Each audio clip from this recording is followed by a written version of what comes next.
Hi guys, welcome to today's session, and today we are going to discuss about food fortification. And in this session we'll first see what is food fortification, and then we'll discuss about food fortification in India, what are the initiatives, and also finally we'll discuss the challenges faced by food fortification in India. So that's how I plan this lesson. Let's now start. So guys, fortification is addition of key vitamins and minerals such as iron, iodine, zinc, vitamins A and D to staple foods like rice, wheat, oil, milk and salt. So it is done to improve their nutritional content, and these nutrients may or may not have been originally present in the food before processing, or may have been lost during processing. And one important issue is micronutrient malnutrition, which is also known as hidden hunger, and it is a serious health risk. Sometimes due to lack of consumption of a balanced diet, lack of variety in the diet, or unavailability of food, one does not get adequate micronutrients. So this is a serious issue. Hence, fortification of food is a safe method of improving nutrition among people, as the addition of micronutrients to food does not pose a health risk to people, and it does not alter the characteristics of the food like taste, aroma, or the texture of the food. So it is the safest method, and this is implementing in India also. And we know that in India, micronutrient malnutrition is a prevalent issue. So to tackle this, food fortification is implemented, and we will now see what are the food fortification initiatives in India. Few data before you to make you aware why food fortification is needed in India. According to National Family Health Survey, 4th edition, it states that 4% of children, that is between 6 to 59 months of age, are anemic, and also 1% of women in the reproductive age group are anemic, and 7% of children under 5 are underweight. These are the data from National Family Health Survey. And India's National Nutritional Strategy 2017 had listed food fortification as one of the interventions to address anemia, vitamin A and iodine deficiency, apart from supplementation and dietary diversification. And another data suggests that malnutrition is a prominent issue in India. 38% of children under 5 years are stunted, that is too short for their age, and 36% are underweight, and 21% are wasted, that is too thin for their height. So which is a sign of acute undernutrition. And 59% of women and 53% of children are anemic in India.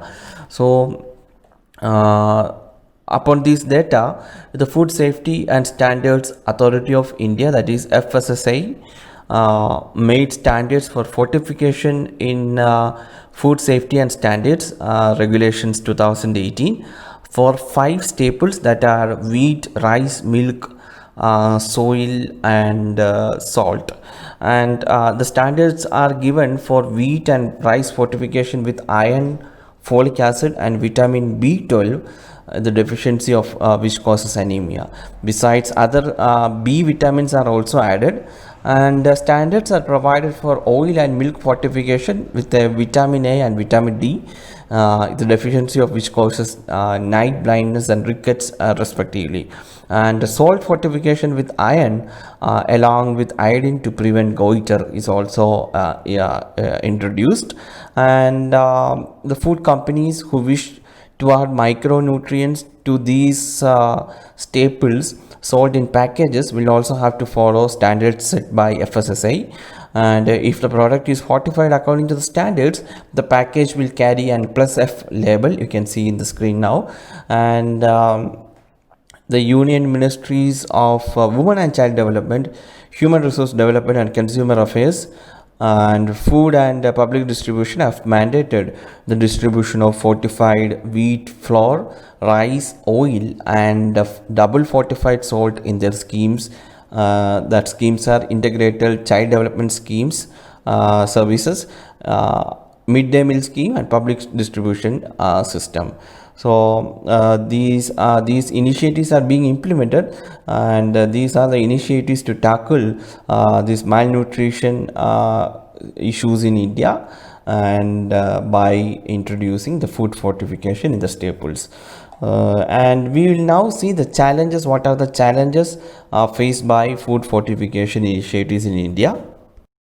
So few challenges and the measures should be taken are, one is supply chain logistics regarding, and for providing fortified rice in safety net programs, supply chain logistics should be strong, especially the TPDS.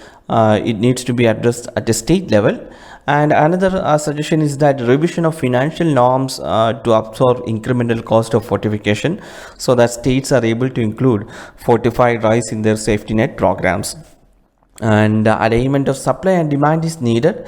Production of fortified pre-mixed material needs to be scaled up. Currently most states provides wheat grain and not wheat flour in PDS.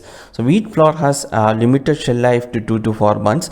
Therefore, supply chain and storage infrastructure will require strengthening, and the mandatory fortification of wheat flour may be introduced in all safety net programs like ICDS, midday meal scheme, and PDS in the coming years. And we all know edible oil is an ideal staple for fortification with near universal penetration.